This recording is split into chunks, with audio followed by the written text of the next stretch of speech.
No dia 20 de novembro, Dia da Consciência Negra, milhares de pessoas vão às ruas em todo o Brasil reivindicar a plena efetivação dos direitos da população negra no país, que, segundo o IBGE, representa 54% dos brasileiros.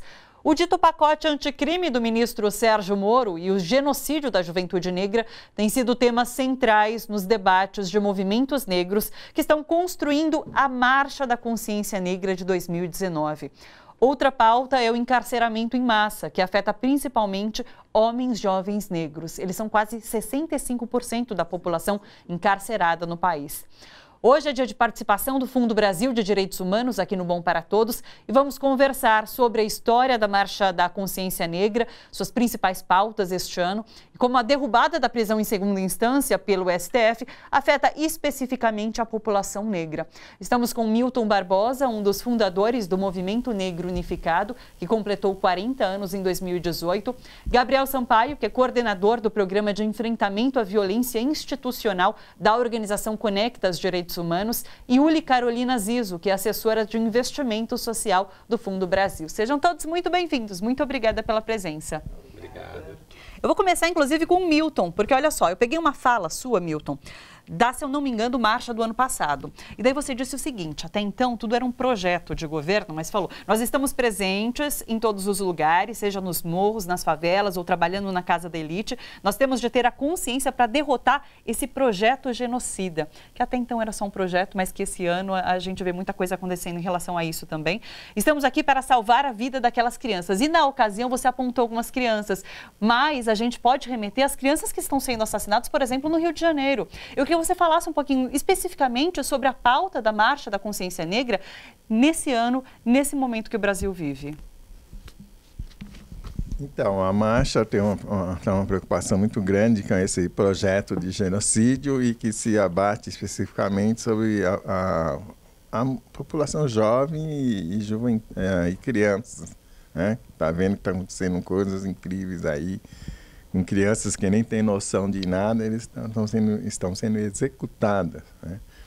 E também há um trabalho sistemático junto às prisões, né? Que esse projeto genocida, as prisões fazem parte importante nesta ação. A juventude negra, a grande maioria dos presos, presidiários são negros e negras, entendeu? E eles preferem investir em prisões do que em escolas e hospitais. Então, é uma ação muito pesada e o movimento busca reagir, a lutar, enfrentar de forma sistemática sobre essas coisas. Então, por exemplo, há uma frente nacional contra o encarceramento, que o Movimento Negro Unificado faz parte, não é? E há um trabalho sistemático a nível nacional para estar enfrentando essa violência policial, né? Então, é de fundamental importância nós estarmos denunciando as ações de violentas e racistas da polícia, né? Em todo o país, né?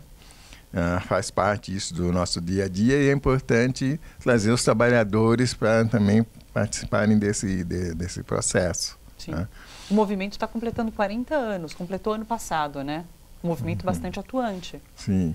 Por exemplo, o 20 de novembro, no dia 4 de novembro de 78, nós fizemos uma Assembleia Nacional em Salvador, Bahia, entendeu? Onde nós discutimos e decidimos transformar o 20 de novembro no Dia Nacional da Consciência Negra.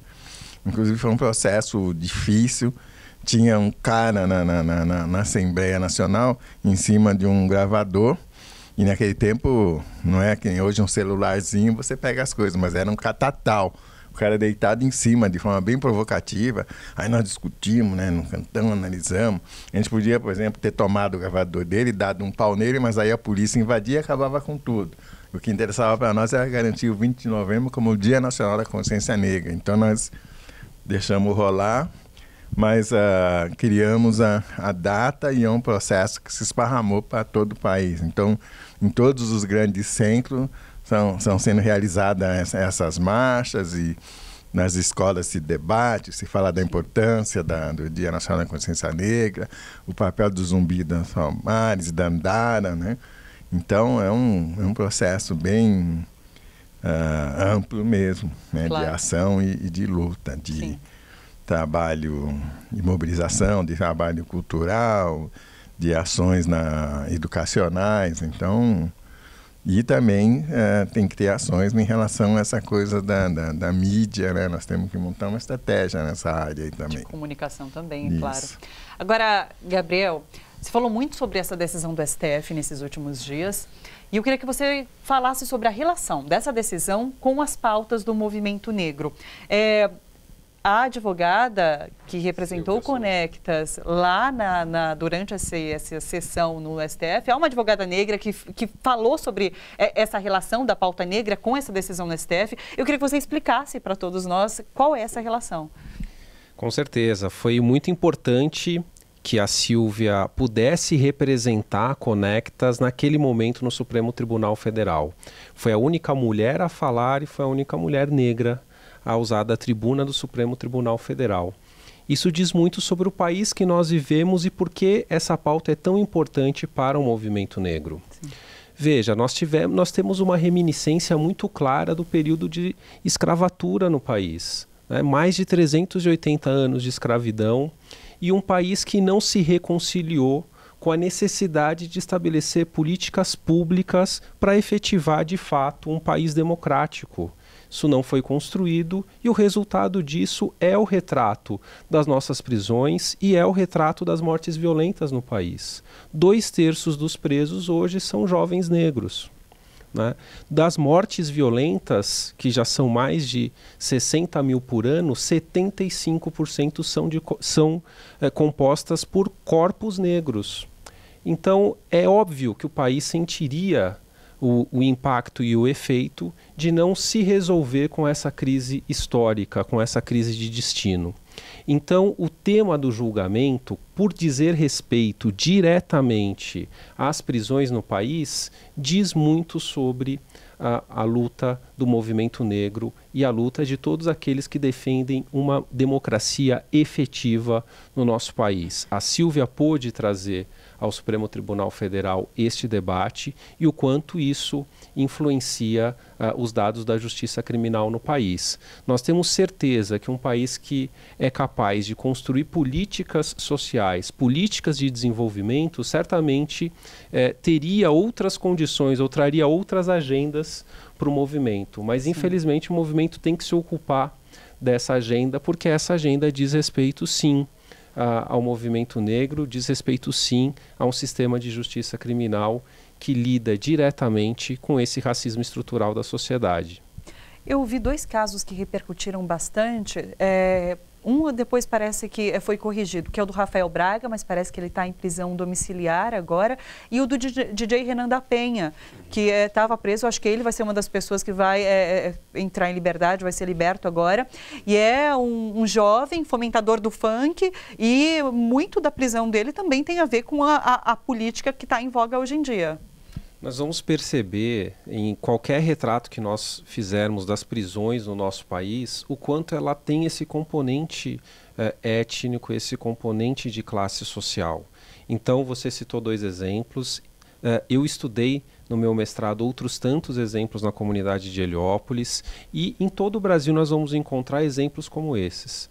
Pessoas que, por conta, inclusive da sua condição social e pelo seu fenótipo, pela sua cor de pele, acabam tendo histórias com o sistema de justiça criminal que não são histórias a orgulhar o nosso país. Então, nós temos hoje, por exemplo, mais de 40% das prisões provisórias, prisões de pessoas que ainda não foram condenadas definitivamente. O negro, muitas vezes, numa apreensão por tráfico de drogas, mesmo tendo condições de ser enquadrado como usuário de drogas, por ser negro, muitas vezes ele é classificado como traficante.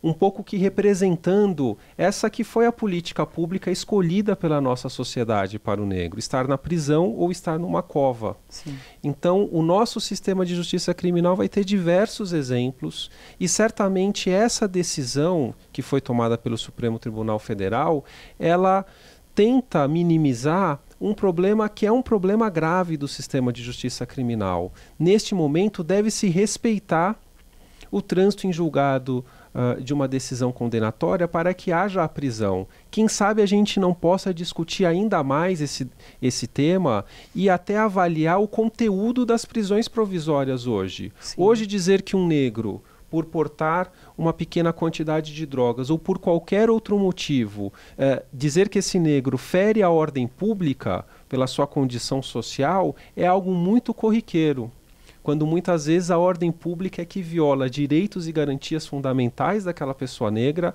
a ponto de levá-la a um sistema de justiça criminal. É um debate crítico que nós todos temos que fazer. A decisão, ela permite que situações como as que você citou e outras tantas que permeiam o nosso país possam ser corrigidas. Passo importante e esperamos dar outros passos para que o sistema de justiça criminal seja menos ofensivo contra a nossa população negra. Perfeito.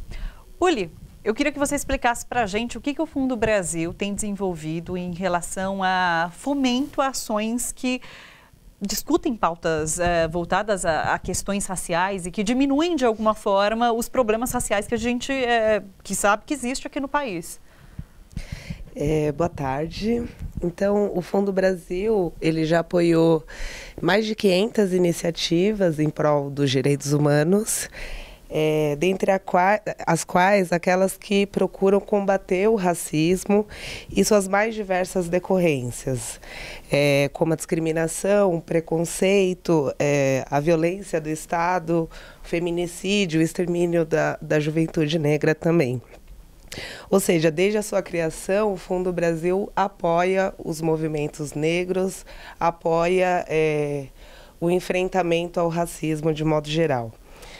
Em 2017, com a ajuda do Douglas Belchior, nós fizemos um mapeamento em todo o Brasil.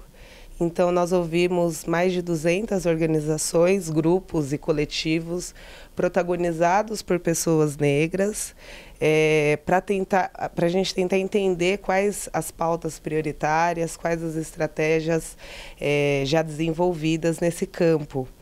E a partir daí a gente desenhou um edital específico que se chama Enfrentando o Racismo a partir da Base.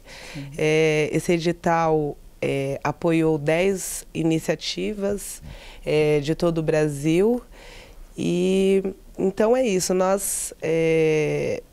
a função do Fundo Brasil é promover os direitos humanos e apoiar financeira e tecnicamente as organizações que estão na ponta e que protagonizam essa luta toda. Sim. A gente vai agora para Pernambuco conversar com a coordenadora da Rede de Mulheres Negras e integrante também da Articulação Negra de Pernambuco, a Mônica Oliveira. Oi, Mônica, tudo bom? Seja muito bem-vinda aqui no Bom para Todos. Olá, Thalita. Eu que agradeço, né? É um prazer estar aí nesse diálogo com vocês. Olá, Milton Barbosa. Fomos companheiros de MNU, Gabriel e Yuli. Tudo bem com vocês? Eu queria que você falasse um pouco, Mônica, sobre o que a articulação vem realizando, porque vocês têm feito reuniões semanais para ajudar a construir a Marcha da Consciência Negra. E eu queria que você falasse um pouco sobre quais as pautas prioritárias que as mulheres negras estão colocando nessa marcha. Então, a Articulação Negra de Pernambuco, ela está sendo retomada, né? Porque essa articulação, inicialmente, ela atuou entre 2005 e mais ou menos 2010, né? E aí houve um certo gap de atuação, mas nós resolvemos retomá-la agora, a partir deste ano, também na esteira da articulação da Coalizão Negra por Direitos, né, que é essa coalizão nacional de organizações negras. E aí, como uma forma também de reativar nossa articulação estadual e conectá-la com essa ação nacional da coalizão. Do ponto de vista da pauta das mulheres negras, nós temos algumas agendas prioritárias, né, aqui no Estado. Um primeiro é o enfrentamento à violência, né, porque nós, mulheres negras, continuamos sendo maioria em estatísticas como feminicídio, violência doméstica, né, e diferentes situações de violência. Nós temos trabalhado também no enfrentamento à mortalidade materna. As mulheres negras no Brasil inteiro são maioria, né, entre as mulheres que morrem de morte materna, e a gente sabe que isso é absolutamente definido pelo racismo institucional no sistema de saúde, né, e também, claro, pelas condições de vida, pela pobreza que atinge a população negra. Uma outra pauta muito importante para nós é a questão do genocídio da juventude negra, porque o genocídio da juventude negra afeta as mulheres negras de maneira direta, né? Nós somos as mães, as irmãs, as esposas, as companheiras desses jovens negros que morrem cotidianamente nesse país, né? Uma outra pauta importante também é a do encarceramento, né? Existe um dado que é um dado alarmante de que em 10 anos o encarceramento de mulheres aumentou mais de 600%, e nós sabemos que a maioria é de mulheres negras. Pernambuco, por exemplo, 82% das mulheres encarceradas são mulheres negras, né? Então, de maneira geral, essas pautas são as pautas mais fundamentais para nós, e nós estamos trabalhando por dentro da articulação negra no sentido de que essas pautas sejam visibilizadas na marcha do 20 de novembro. Eu vi que vocês também desenvolveram uma campanha que chama Mulheres Negras pela Vida. Essa campanha ela é da Rede de Mulheres Negras, né? Ela não é da articulação como um todo, ela é uma campanha da Rede de Mulheres Negras em parceria com a FASE Pernambuco. A FASE é uma ONG que trabalha com educação, né, formação de militantes há muitos anos. É uma ação conjunta e é uma campanha que visa não só interpelar a sociedade em torno dessa questão do enfrentamento à violência contra mulheres negras, né, trabalhando essas várias formas de violência, mas também de afirmar que nós, mulheres negras, também temos várias formas de resistência a isso, né? Nós não somos simplesmente vítimas da violência, nós somos sujeitas políticas que estão aí com diferentes estratégias de enfrentamento. Então, a campanha, de alguma forma, busca tanto fazer a interpelação, como também visibilizar essas formas de resistência, né? Sim. Mônica, parabéns pelo trabalho que vocês desenvolvem. Quero agradecer muito a sua participação aqui no Bom para Todos. Eu que agradeço, estamos sempre à disposição. Obrigada. Obrigada, Mônica. Um abraço, até mais. Tchau, tchau. Voltar aqui para o estúdio. Milton, nesses 40 anos, muita coisa foi conquistada, muita coisa positiva foi construída. Eu queria que você falasse um pouco sobre esse momento específico. Você vê como um momento de retrocesso, ou um momento em que as pautas estão mais vivas, mesmo por conta de rodarem pelas redes sociais, isso conseguir fazer com que se chegue a mais gente? Eu queria que você falasse um pouco sobre esse momento que o movimento negro vive. Nós vivemos um momento importante, que a questão, por exemplo, do padrão de beleza, a beleza africana no Brasil, ela tomou todo o país, né? Então, cada vez mais a juventude negra toma consciência de que são africanos no Brasil, né?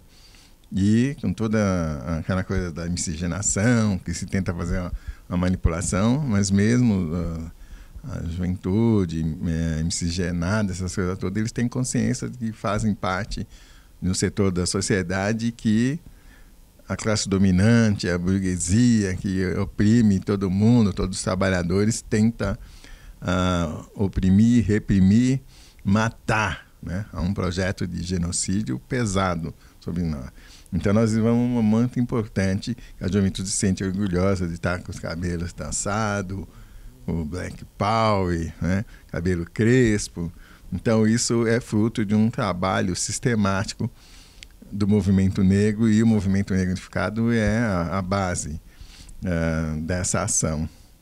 Então, é um momento muito importante. Agora, tem que ter ações na área de comunicação, na área da educação. Houve conquista importante, que esse novo governo extremamente reacionário tenta derrubar, mas será derrotado com certeza. Mas é um momento complicado, que se elegeu um presidente estúpido para um dos países mais importantes das Américas. Na verdade, foi uma manobra do setor militar. Quem vai governar provavelmente é o Mourão, entendeu? E a burguesia não elege extrema-direita, mas a extrema-direita está forte no mundo e refletiu aqui no Brasil a eleição desse Bolsonaro. O Trump não dá para você, é uma extrema-direita, mas não é burro, não é estúpido, porque é milionário, entendeu? Mas o Bolsonaro, você percebe que faz parte de um agrupamento que montou toda uma estratégia, deu um golpe, né? Eu achava que eles iam querer eleger o Alckmin, que é um dos caras mais espertos da direita aí, mas foi traído pelo Dória, por outros setores. Então, é um momento específico que nós temos que estar atentos para essa coisa e saber como enfrentar. Sim. E nesse país há, sim, um projeto de genocídio sobre a população negra. Relembrar, por exemplo, a questão do Haiti. O Haiti foi a única revolução escrava vitoriosa na história da humanidade. E serviu como exemplo, por exemplo, o Brasil, 2/3 de negros e negras eram livres, e tinha aquele 1/3 que lutava pela sua libertação, tendo como exemplo a Revolução do Haiti. E o Haiti pôs para correr o exército imperialista mais poderoso da época, que era o exército napoleônico. Então, era um exemplo importante, entendeu? E a burguesia no Brasil estava preocupada com essa coisa, porque os negros faziam tudo, costuravam, plantavam, faziam as comidas, entendeu? E eles estavam preocupados com o contingente populacional negro. Então, eles montaram uma estratégia para trazer o imigrante europeu para ocupar os postos no Brasil, e a partir daí se montou o projeto de genocídio da população negra. Então, é uma origem antiga, entendeu? Então, há formas de estar matando a nossa população, de a violência policial, mau atendimento na saúde pública, entendeu? E nós temos que estar atentos e temos que enfrentar, temos que ter ações para isso, né? E nós estamos num momento rico, que o padrão de beleza dos negros e negras faz parte do dia a dia da população brasileira, a ação na área de educação, entendeu? A luta dos trabalhadores, e essa eleição desse presidente revolucionário, eles querem tentar derrubar conquistas e que nós não deixaremos. Vamos à luta e, com certeza, teremos um processo vitorioso. Sim. Com certeza. Agora, Gabriel, nessas discussões que estão acontecendo em relação à política e ao mundo jurídico, tem uma outra discussão que era para acontecer no STF, que é sobre a descriminalização das drogas. Era para acontecer em novembro, mas isso foi adiado, inclusive sem perspectiva de voltar a ser discutido. E você disse naquela fala anterior que é isso, o jovem negro que de repente é pego com droga, ele vai ser enquadrado como criminoso de uma forma diferente que o garoto branco que é pego com qualquer quantidade de droga. Por que é importante que se faça no país o debate sobre descriminalização de drogas? Isso é um tema fundamental, é o tema que tem maior relevância hoje para o atual processo de encarceramento em massa no Brasil. Todos os números apontam que o grande crescimento do encarceramento ele se deve à política de drogas, que é uma política extremamente equivocada. Equivocada, e isso não precisa ser nenhuma pessoa das mais radicais para fazer essa avaliação, mas essa é uma avaliação que diversos países no mundo já concluíram. Por quê? O fenômeno das drogas, sejam elas lícitas ou ilícitas, é um fenômeno que está na história da humanidade.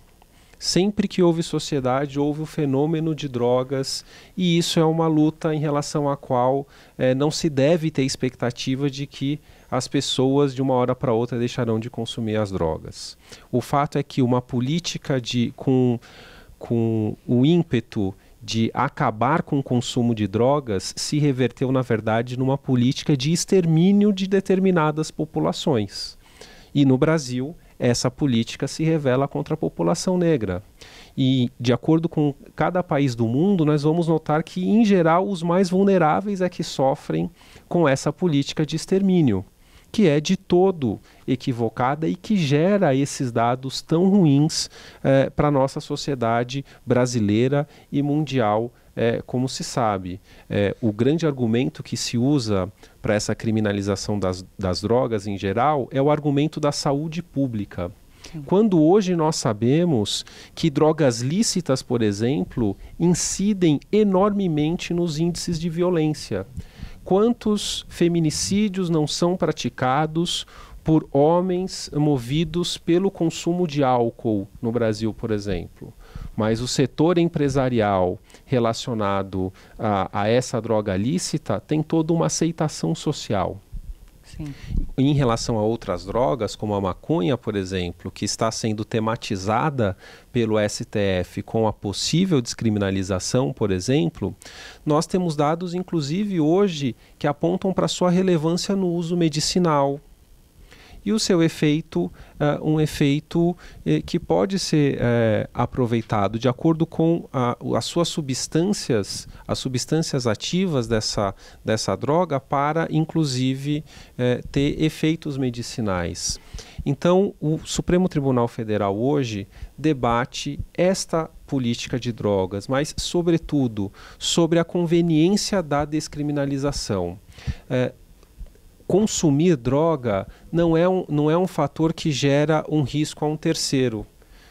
Como a gente bem sabe, a pessoa muitas vezes pode causar, se é que causa mal, a sua própria saúde. Sim. Então, em que pese e independentemente da visão social sobre esse fenômeno individual, nós não podemos abarrotar os presídios com pessoas que consomem essas drogas. E o Supremo Tribunal Federal tem a oportunidade, neste momento, de avaliar sob o ponto de vista jurídico que a criminalização de alguém pelo simples fato de ser usuário de drogas é uma violação grave de direitos humanos, além de ser um equívoco de política pública e uma ação desastrada do ponto de vista da criminalização e do sistema de justiça criminal. O resultado é o fortalecimento de organizações criminosas, seja do ponto de vista financeiro, porque a criminalização das drogas gera um impacto muito grande nas taxas de lucro, seja daqueles que comercializam drogas lícitas, seja do comércio das drogas ilícitas. Volumes importantes financeiros circulam pelo grande sistema financeiro e, de outro lado, nós temos a justificativa para uma política de extermínio, para políticas genocidas e, enquanto isso, a sociedade se vê sem a sua saúde pública respeitada e sem os seus direitos individuais respeitados. É uma política equivocada. O Supremo Tribunal Federal tem a oportunidade de, à luz da Constituição, preservar os direitos humanos daqueles que são usuários de drogas. Se entende que é necessário cuidar da saúde desses usuários, que isso seja, além de uma escolha individual, um investimento de política pública. Mas, Gabriel, você acha que essa decisão está sendo adiada por uma questão política, de fato, de o STF não querer pautar uma questão como essa nesse momento? Veja, é uma questão realmente complexa. Nós tivemos agora uma decisão no Supremo Tribunal Federal de extrema relevância para o país, uma decisão que ocupou um período de pauta muito grande da Corte e, portanto, pode haver aí um componente da própria agenda da Corte. Infelizmente, nós temos a legislação aprovada desde 2006. Nós estamos no ano de 2019. A Lei de Drogas de 2006, ela trouxe uma ideia de respeitar um pouco mais essa dimensão do usuário. Antigamente, na lei anterior da década de 70, a criminalização ela era ainda até mais grave. Não se tinha um sentido geral da lei de buscar construir um sistema de atenção ao usuário, um sistema de políticas públicas que acabou vindo com a lei de 2006. A despeito de promover um certo avanço numa visão geral, do ponto de vista da política criminal, a lei foi desastrosa, porque ela trouxe uma criminalização mais aguda, ela trouxe a necessidade de um regime fechado inicial para as pessoas que fossem presas por tráfico de drogas e um impacto muito grande no encarceramento em massa. E 13 anos de demora para uma decisão que pudesse harmonizar essa nova legislação com a nossa Constituição é um tempo que traz um impacto muito grande para a nossa sociedade. Sim. Infelizmente, nós temos a convicção que a urgência dessa decisão ela é enorme, também como é urgente que o Congresso Nacional e que a sociedade possam debater uma nova política de drogas, uma nova política criminal. Nós vemos nas prisões hoje verdadeiros navios negreiros.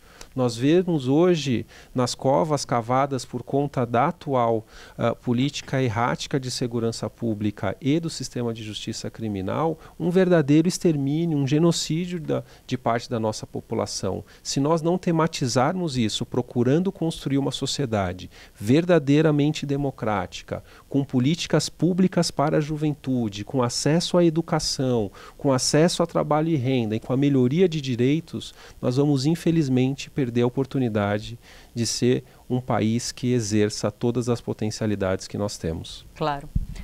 Puli, só para finalizar, eu queria que você falasse um pouco, quem quiser buscar mais informações do fundo, que quiser se candidatar aos fomentos do fundo, eu queria que você explicasse para as pessoas. Legal. Vocês podem procurar mais informações no site do fundo, através das redes sociais. Eu queria destacar também a importância, né, do apoio ao Fundo Brasil, que tem repassado esses recursos para as organizações da sociedade civil, sendo elas formalizadas ou não, né?